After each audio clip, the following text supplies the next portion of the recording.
नमो अरहंतारं नमो सिद्धारं नमो आदियारं नमो वज्रायारं नमो वै सबसाहुरं शुद्धात्मानमनेकान्तं साधुमुक्तं मंगलम् वन्दे संदष्टिसिद्ध्यर्थं संदष्ट्यर्थप्रकाशकम् मंगलम भगवान वीरो मंगलम गौतम गणे मंगलम मुकुंद कुंदाद्यो जैन धर्मोस्तु मंगलम सर्वमंगल मंगलम सर्वकल्याणकारकम प्रधानम सर्वधर्माणां जैनम जयतु शासनम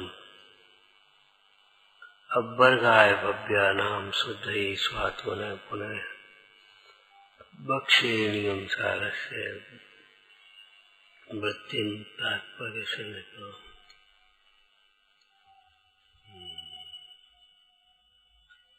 क्या कहा? सर्वजीव कल्याण स्वरूप है, सबके लिए कल्याण का मार्ग खुला है।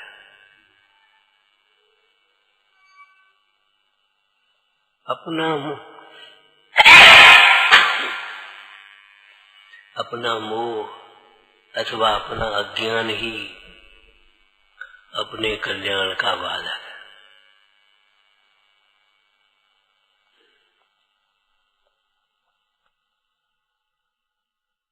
किसी की कृपा के ऊपर हमारा कल्याण निर्भर नहीं करता। हमारे सुख किसी की कृपा के ऊपर निर्भर नहीं है, बाह्य पदार्थों की अनुकूलता के ऊपर निर्भर नहीं है। हमारा कल्याण हमारे परिणामों से, हमारे पुरुषार्थ से भी परिणाम होते हैं। मोक्ष मार्ग पुरुषार्थ साध्य है, यत्न साध्य है।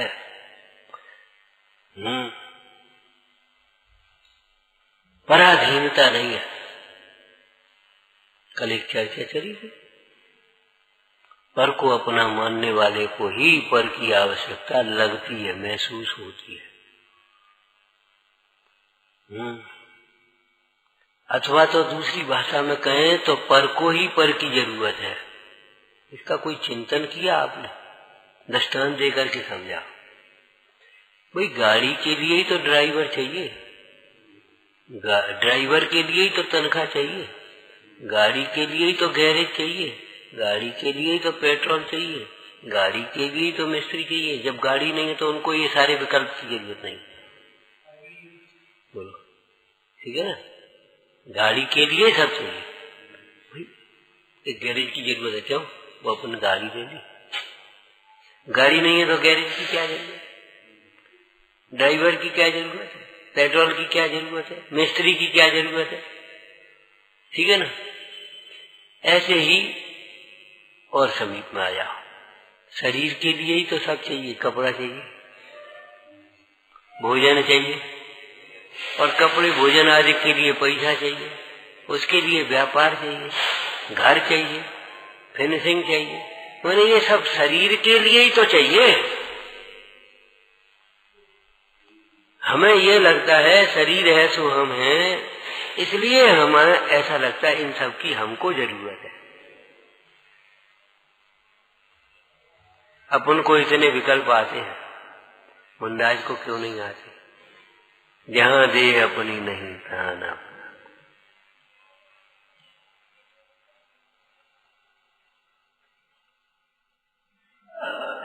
कहा था ना, मोह की तीव्रता हो तो इतना पदार्थ हो तो क्या इतने से क्या होगा, और ला। और मोह की मंदता हो तो इतने का क्या होगा, इतना तो बहुत है। ये विचार हमको संतोष की ओर ले जाते हैं और वे विचार तृष्णा की ओर ले जाते।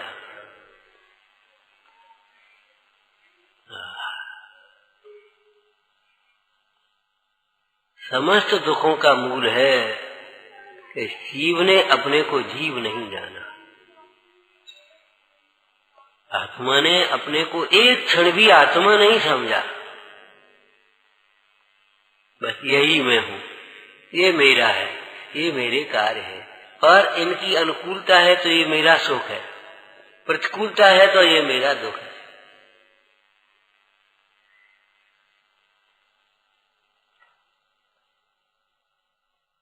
मूल की भूल है, और जहाँ मूल की भूल होती है उसका निकलना कठिन हो जाता है। मूल की भूल का निकलना कठिन होता है। भाई मूल सही हो, किसी गणित का कोई प्रश्न कर रहे हो और संख्या सही लिखी हो, अब तो जोड़ बाकी सब निकाल लेंगे, भूल सरल है, और संख्या ही गलत लिख दी हो तो फिर मुश्किल होता है। हमने अपनी स्थापना पर द्रव्यों में की है, हमने ये देखा ही नहीं हम आत्मा है। और नहीं तो अब कोई समस्या बताओ, हम आत्मा है, कैसे कहा, क्या नहीं हुआ, क्या हुआ, आत्मा को देख करके करो। एक शब्द अमृतचंद स्वामी का है, नैस किंचित। बोलना पूरी लाइन याद हो गई।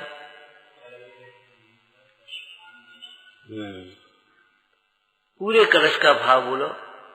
यद्यपि ये व्यवहार न है, प्रथम भूमिका में जिन्होंने पैर रखा है उनके लिए हस्तावलंबन है, लेकिन पर से भिन्न अपने को आत्मा अनुभवने वाले जीव के लिए ये व्यवहार कुछ भी नहीं है।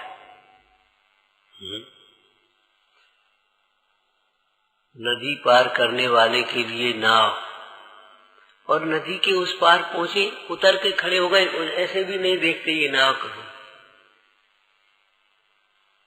कभी कभी गाड़ी खराब हो जाती है, थोड़ी दूर पर खराब हो हमारे गंतव्य से, तो हमको अरे जरा और बाद में खराब होती तो, और मान लो अपना गंतव्य आ गया और अब खराब, आग लगे, हमें कोई मतलब। कितना स्वार्थमय व्यवहार है, सोचो, विचार करो। हम अगर गाड़ी में बैठे या धर्मशाला में जाएं और गंदगी मिले तो हम कैसे सोचते हैं, और हम गंदगी छोड़े आए तो कुछ नहीं लगता। अगर हमको गंदगी मिले तो हमको तकलीफ होती है, और गंदगी हम छोड़ करके चले आए तो हमको कुछ नहीं लगता कि हम गंदगी छोड़ के चले। कोई हमसे कुछ कहे तो हमको प्रभावित होता है, बुरा अच्छा लगता है, और हम किसी से कुछ नहीं, बस कुछ नहीं लगता। अगर आप गए और ये नहीं बोले तो नाराज हो गए, और आप नहीं बोले तो आपको कुछ नहीं लगता। ये हमारा अनंतानुबंधी क्रोध है, ये हमारा अनंतानुबंधी मान है। हम नहीं बोले तो हमको कुछ नहीं लगता। अगर हम पहुंचे और हमसे नहीं बोला कोई, वो गुस्सा हो गए, वो उपयोग खराब हो गया, वो फलाना हो गया, और हम नहीं बोले कितने दिन से तो कुछ नहीं लगता ही नहीं है।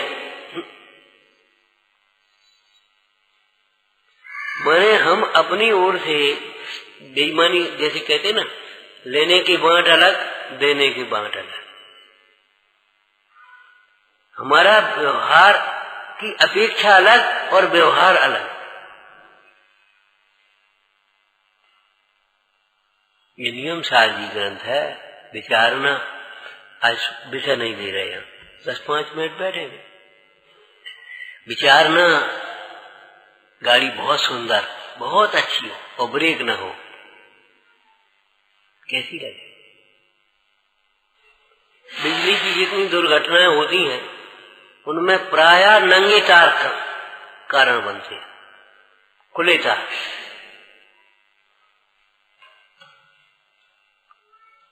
बिना नियम का जीवन, बिना ब्रेक की गाड़ी, एक ही बात है। कहीं भी बिना नियम के कुछ भी नहीं चलता। बताओ, किसी भी संस्था में नियम होता है कुछ, और नियम, आगे बोलो क्या कहा था? नियम बनाना और पढ़ लेना, समझ लेना ही पर्याप्त नहीं है, नियमों का पालन होना चाहिए।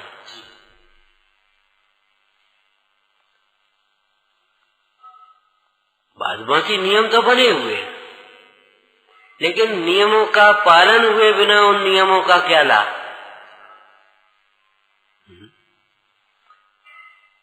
आपकी जो बनाए हुए नियम है उनकी बात हम नहीं कर रहे। एक नियम है, जो जन्मता है वह मरता है, न कुछ साथ में लेकर के आया है, न कुछ साथ में जाता है। ये नो कर्म की अपेक्षा सत्य बात है, ठीक है। बाद बाकी हमने आपको कहा था कुछ लेकर के नहीं आए ये मत सोचना, बहुत कुछ लेकर के आए आप।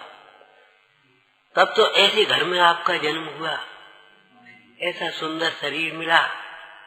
एक व्यक्ति ऐसा है, एक जीव समझ लो, व्यक्ति क्यों कहें, अभी एक जीव गर्भ में आया तो पिताजी नहीं रहे, जन्म हुआ तो माँ नहीं रही, बेचारा अनाथ होकर के पालन पोषण उसका हो रहा है। और एक जीव सोने के पड़ने में आते ही उसको बधाइयों के ढेर लग गए। अगर कुछ लेकर के नहीं आया तो ये अंतर क्यों है, बता। इस शरीर में आपकी, हमारी तुम्हारी सबकी शकलों में अंतर है, हमारे आपके शरीर में अंतर है, आयु में अंतर है, बुद्धि में अंतर है, परिणामों में अंतर है। इसका संबंध पूर्व से है, कर्म फिलॉसफी। जिस जीव ने जैसा कर्म किया उस कर्म के उदय से उस प्रकार की सामग्री उसको मिली, चाहे वो घर मिला हो, कुल मिला हो, चाहे शरीर मिला हो, चाहे पहनने के कपड़े मिले हो, चाहे खाने पीने का के भोग संयोग मिले हो, चाहे आपको जो भी सामग्री।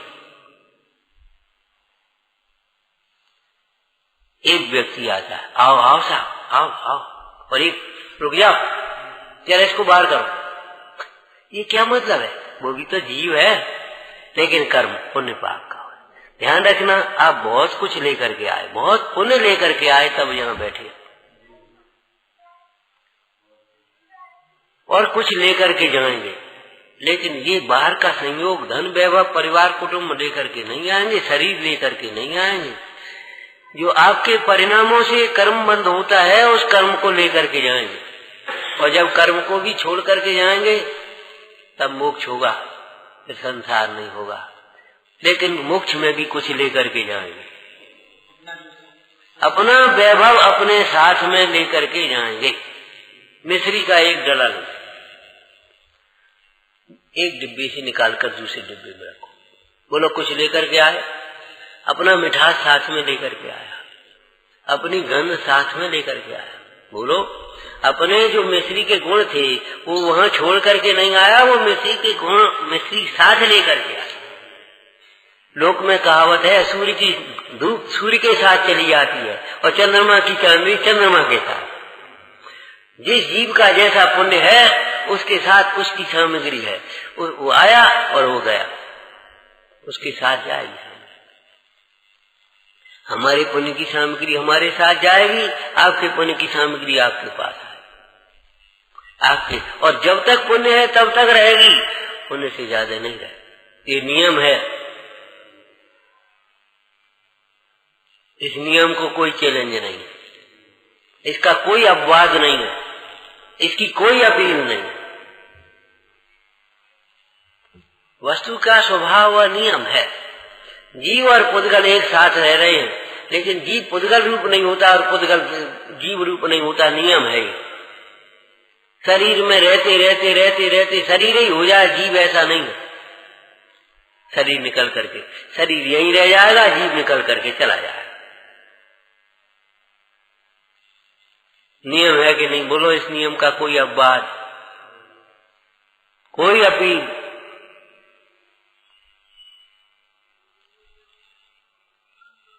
यहाँ अपन कृत्रिम नियम बनाते हैं। एक स्वाध्याय के नियम बनाओ, एक लाइन से बैठेंगे, बीच में कोई नहीं बोलेगा, इतने टाइम पर आएंगे, लेट आने वाले बाहर रहेंगे, ये सब नियम आपने बना दिए। अब उनका पालन न हो तो इन नियमों का क्या लाभ? आपने पढ़ लिया, सुना दिया, सुन लिया, अब उन नियमों का पालन न हो, आचरण न हो तो क्या मतलब?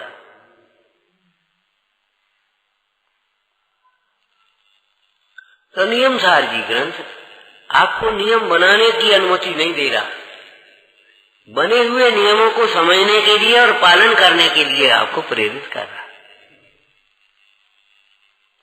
एक साथ नियम बना लो कुछ। नियम तो बने बनाए हैं, नियमों का पालन नहीं होता है। जहां भी विसंगतियां होती हैं, जहां भी क्लेश होता है, वहां बोलो नियम नहीं है क्या? अरे इसमें कौन नियम बनाने जाएगा? बड़ों की आदर करना चाहिए, बड़ों की विनय करना चाहिए, कोई कार्य करें तो बड़ों से पूछ करके करना चाहिए, और नहीं पूछ पाए तो फिर बता देना चाहिए। चलो अब ये नियम कोई बनाने अलग से बनने हैं। घर में कोई झगड़ा हो, भाई नियम बना लो, कोई काम बिना पूछे नहीं करेंगे। अब बना क्या लो, बना बनाया है ना, लेकिन तुम बिना पूछे कल फिर करोगे तो हम क्या करेंगे?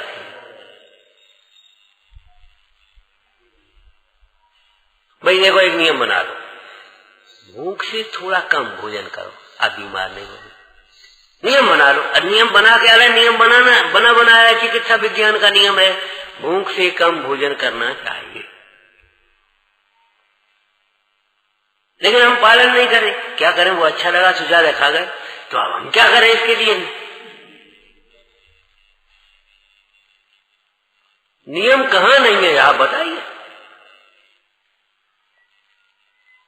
फालतू दिन में नहीं सोना चाहिए, नियम है। अब नियम है, अगर आपको स्वस्थ रहना है, माने किसी कारण थकान हो गई, बीमार हो गई, कोई बात हो गई, आप लेट गए 10-20 मिनट आराम हो गया, बात अलग।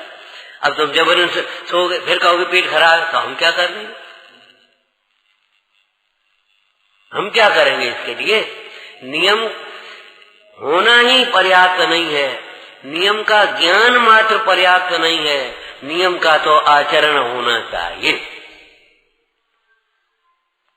कुछ बात पूछे, बहुत विनय से पूछना चाहिए, विनय से उत्तर देना चाहिए। अब अगर नहीं पालेंगे तो हम क्या करेंगे इसके लिए? विडंबना तो ये है, हम केवल पलवाना चाहते हैं, पालना नहीं चाहते। जो बात हम आपसे कहेंगे, आप बच्चों से तो कहोगे, लेकिन वे काम आप नहीं करोगे, तो इसके लिए बताओ कैसे विसंगति बनेगी?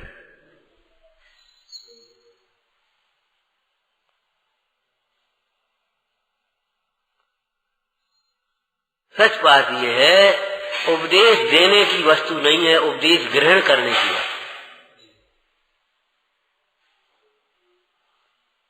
और हमारे संतों ने, हमारे गुरुओं ने, साधुजनों ने उपदेश को ग्रहण किया है, इसलिए उनका जीवन उपदेश हो गया है।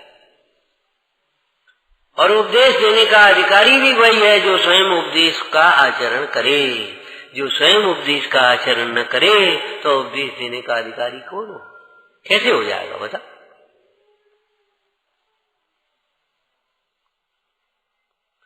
तो पर वस्तु के लिए पर वस्तु, और एक वस्तु के लिए दूसरी, दूसरी के लिए तीसरी, कहीं भी और छोड़ नहीं। कोई दृष्टांत बताएगा? शरीर के लिए कपड़ा, और कपड़ा के लिए बक्सा, और बक्सा के लिए तारा, उसके लिए चाबी, उन सब के लिए पैसा, कमरा, और कमरे के लिए फिर कमरा मुफ्त में तो बनेगा। घर, और घर के लिए गृहिणी। आप बताओ, आप यहां रह रहे, अब यहां गृहिणी की क्या जरूरत है? अब घरे रहोगे तो,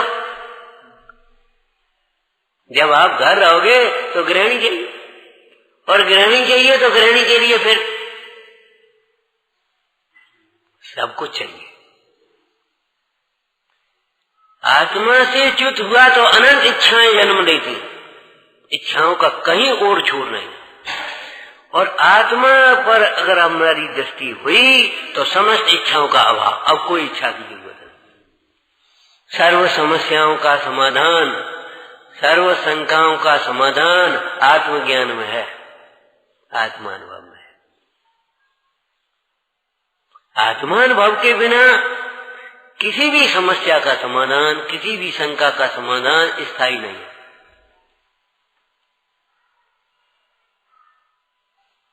आत्मा ऐसी वस्तु है जो स्वभाव से ही आनंदमय है, जैसे मिश्री स्वभाव से मीठी, उसे मिठास के लिए कुछ नहीं चाहिए। आत्मा को सुखी होने के लिए कुछ नहीं चाहिए। जितना भी आप इकट्ठा करोगे दुख बढ़ेगा। एक लाइन आपको याद है, परिग्रह बढ़ने से दुख ही बढ़ता है, बोझा बढ़ने से, बोझा बढ़ते क्या होगा? प्रेशर ही तो बढ़ेगा, थकान बढ़ेगी।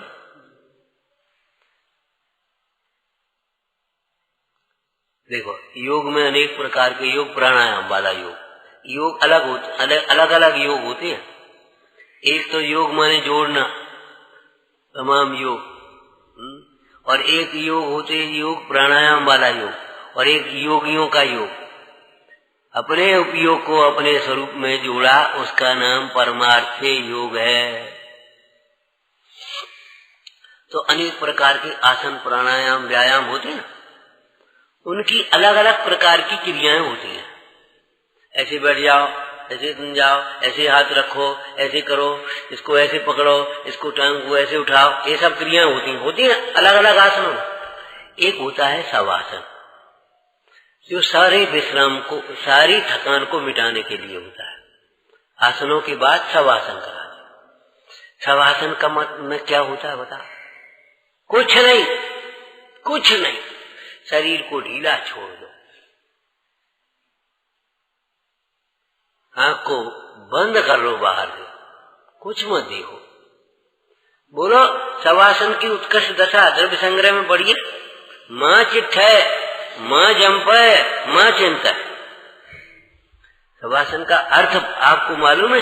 सब कहते हैं मुर्दा को, शरीर को शरीर समझो, मुर्दा को मुर्दा समझो, मुर्दा को अपना मत समझो, चेतन को। और आप उस शरीर आदि से भिन्न अपने चैतन्य स्वरूप का लक्ष्य करो। आपकी सारी क्लेश खत्म, सारी कामनाएं खत्म। बताओ कौन सी प्रकार की इच्छा होगी? आत्मा की स्थापना करके अपने में अब कोई कल्पना करो, कामनाएं करके देखो। जितनी भी कामनाएं हैं सुखी होने के लिए हैं, और जब सुख स्वरूप का अनुभव नहीं है तब तक कामनाएं चलेंगी, और जहां सुख स्वरूप का वेदन हुआ कामना खत्म।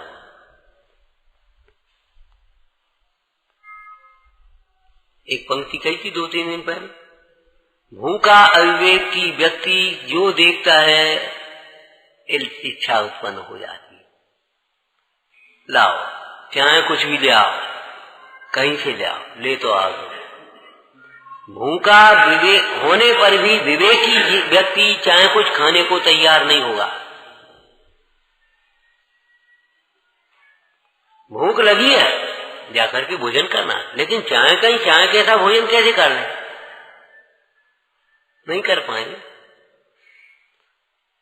भूखा और अविवेकी चाहे कुछ करने को तैयार है, भूखा होने पर भी विवेकी कुछ भी नहीं करने। और जब तृप्त हो गया तो अभी जब भूखा था तब कह रहा था भाई ले आओ जो कुछ, भाई सवेरे का भोजन, अरे ले तो आ तुम, बहुत भूख लगी है, ले आओ तुम।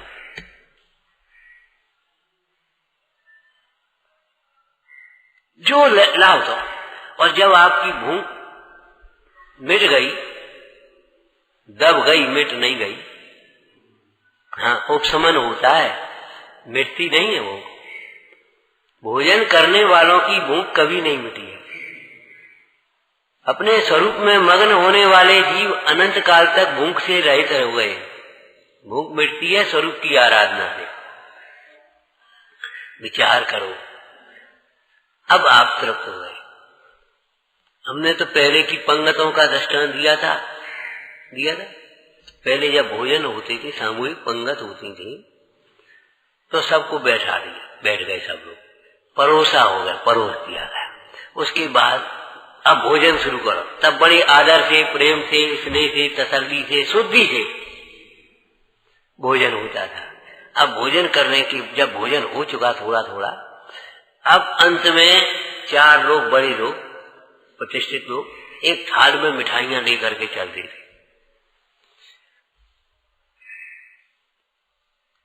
अब नहीं, ऐसे ऐसे हाथ करते थे, अब बिल्कुल नहीं, कुछ नहीं, अरे एक लड्डू तो लेना, एक बार भी, अब बिल्कुल नहीं, कुछ नहीं। क्यों? ये कुछ नहीं कौन बोल रहा है ये बता? तृप्ति। जब भूख थी, लाओ भाई पूरी लाओ, सब्जी लाओ, लड्डू लाओ, ये रख जा, एक कचौड़ी रख जा। और अब वो मना करके आपसे कह रहे हैं भाई साहब एक इमरती दो, एक लड्डू लो, अब कुछ नहीं, दोनों हाथ ऐसे कर रहे हैं, अब कुछ नहीं, बिल्कुल नहीं, कतई नहीं। ये कौन कह रहा बता? तृप्ति, जब क्षणिक तृप्ति में ऐसी निष्प्रहता होती है, तो वास्तविक तृप्ति यहाँ होती होगी आत्मस्वरूप की अनुभूति में। बताओ उनको कौन सी अभिलाषा रह जाए?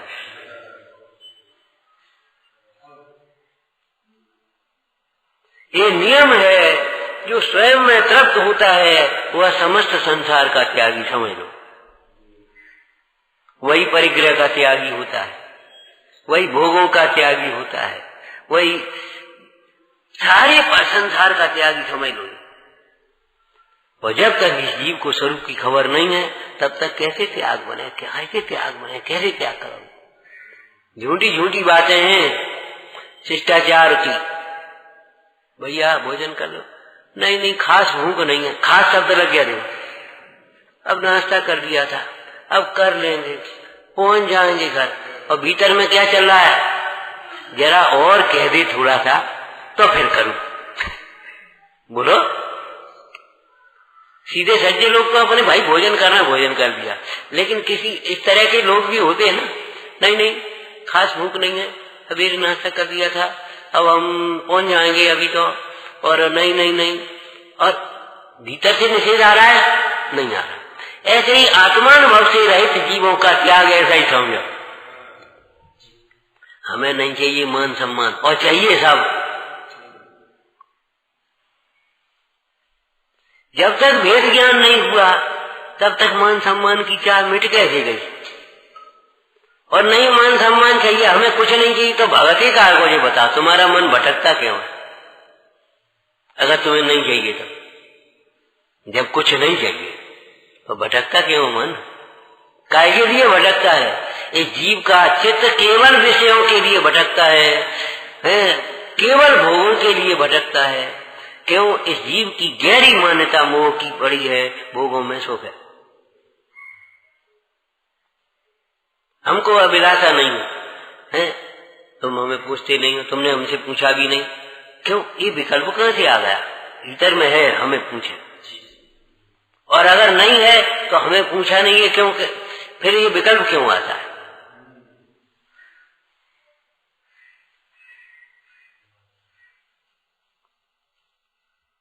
ये भीतर के जो मोह आदि के विकारी भाव हैं, वे बिना भेद ज्ञान के, बिना ज्ञानाभ्यास के, बिना आत्मानुभव के, बिना तत्व भावना के मिटना संभव नहीं है। इसी का नाम साधना है। साधना किसी भेद का नाम नहीं है, किसी क्रिया का नाम नहीं है। साधना क्या है? काय को साधते हैं बताओ? सुंदर सा शब्द बोलना, काय को साधते हैं? अपने उपयोग को। जैसे वो बाण साधता, निशाना साधता ना, एकाग्र होकर के सब से समेट करके। कोई वस्तु कम वैसी होती ना, ये साध करके उठाओ, गिर न जाए, फैल न जाए, ऐसा करते ना, साध करके, संभाल करके। ऐसे ही अपने परिणाम को साध करके रखो, संभाल करके रखो, ये परिणाम इधर उधर न जाए, विकृत न हो जाए, बिगड़ न जाए। साधना किसका नाम है? अपने उपयोग को साधना, उसका नाम साधना है। कि क्रिया भेद का नाम नहीं है साधना। ये तो एक अपने आप सहजपने होते हुए, जब बाहर की उतनी इच्छा नहीं रही, बाहर के उतने पर फिर कौन संभाले, कौन संभाले, कौन इकट्ठा करे, कौन देखे, अपने आप भी छूट जाते। जब राग छूटता है तो राग के निमित्त भी छूट जाते हैं। द्रव्य संग्रह में क्या है? कौन साधते? साधुजन साधते हैं। जो साध है उसे साधु कहते हैं, परंतु चाहे किसी को जो अपना मतलब साधने में लगा उसको साधु थोड़ी कहेंगे।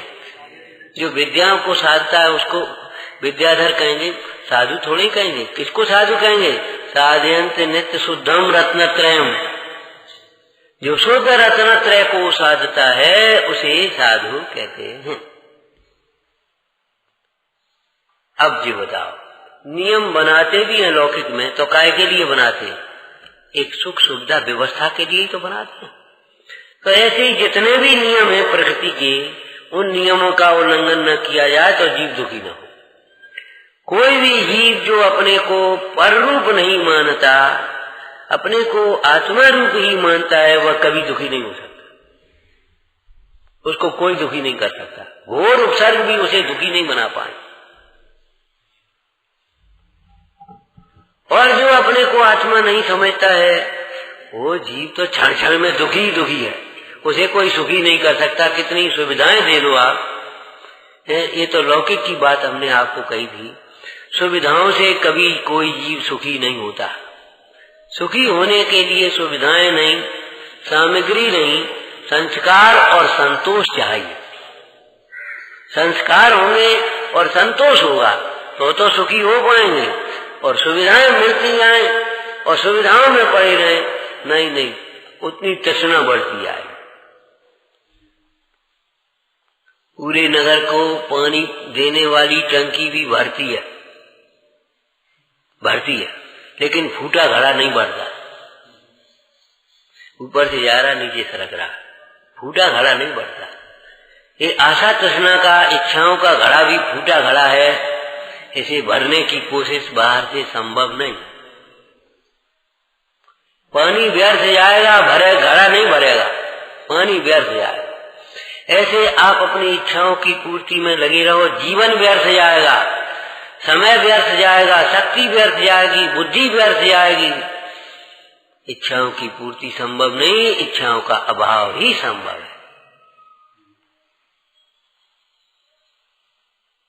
विचारना, बिना ब्रेक की गाड़ी में जैसे खतरा है, ऐसे बिना नियम का जीवन भी खतरनाक। कदम कदम पर उसमें आकुलता है, कदम कदम पर है। कोई भी अव्यवस्था को नियम का पालन करके ही सुलझाया जा सकता है, बनाया जा सकता है। नियम का पालन करके क्या बात है? कुछ नहीं, आप कभी हल्के नहीं हो पाओगे। क्या बात है? हमको ये तकलीफ, हल्के हो गए। माने सरलता से हम हल्के हो सकते हैं, सुखी हो सकते हैं, निश्चिंत हो सकते हैं। बाद बाकी आप अपने भीतर जो कुछ भी रखना है रखे रहो। जब तक उसकी अभिव्यक्ति नहीं है, जब तक उस पर विचार नहीं है, उसके बारे में विवेक का प्रयोग नहीं है, तब तक कौन तुम्हारी उलझन को सुलझाएगा? ये नियम सारी ग्रंथ शाश्वत नियम को बता रहा है। देखो, जीव ही रहता है। एक द्रव्य दूसरे द्रव्य रूप नहीं होता, एक द्रव्य दूसरे द्रव्य का कर्ता नहीं होता, कोई भी कार्य समय से पहले नहीं होता। ये नियम है, आप करना चाहो नहीं कर पाओ। आपको एक रोगी का दृष्टांत दिया ना। एक रोगी ने 8 दिन की वैद्य ने दवा ली, 8 दिन को लेना है। उसने आकर के दवा ली, उसको बहुत फायदा हो गया एक दिन में। उसने कहा एक खुराक से इतना फायदा हुआ, सब इकट्ठी खा लें तो क्या हुआ? उल्टा नुकसान हो गया। किसान खेती करता है, लेकिन फसल समय पर आएगी, वृक्ष पर फल समय पर ही लगेंगे। बिना समय से पहले आप करना चाहोगे नहीं कर पाओगे। जिसमें शक्ति और योग्यता नहीं है उसको करना चाहोगे नहीं कर पाओगे। हमारे गांव में कह देते थे, एक गधा होता है, एक बछड़ा होता है। गाय का बछड़ा कहते कि गधा को अगर अपन साबुन से नवा धोवा करके खूब करो तो भी वो बछड़ा थोड़ी हो जाएगा, अगर गधे को गधा ही रहेगा। विचार करो, अचेतन को आप खूब सेवा करो तो अभी चेतन थोड़ी हो जाएगा। अनित्य को आप खूब तिजोरी में बंद करके रखो तो अभी नित्य थोड़ी हो जाएगा। बोलो, आपको छोड़कर आप उसे नहीं छोड़ोगे, वो आपको छोड़ देगा। विचार करो, आखिर अनित्य तो अनित्य ही रहेगा। चला चले संसारे धर्म एवं निश्चल है। एकमात्र अपना आत्म स्वभाव ही निश्चल है, ध्रुव है। वह ध्रुव ही ध्रुव रहेगा। अध्रुव पदार्थ कभी ध्रुव नहीं हो सकते।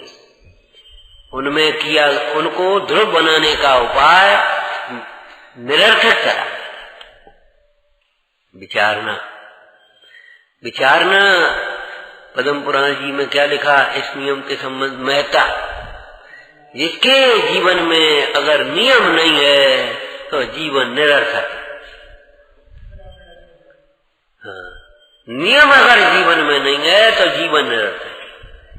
अगर यहाँ कोई नियम नहीं है तो ये सारी व्यवस्था सब बिगड़ जाए।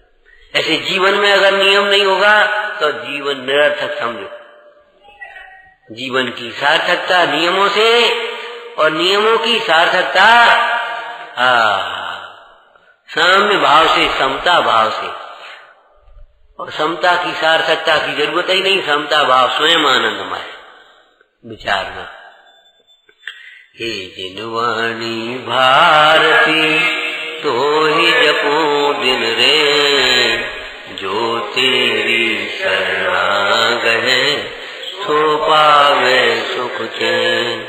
या वाणी के ज्ञानते सूझे लोकालो, सो वाणी मस्तक नमो सदा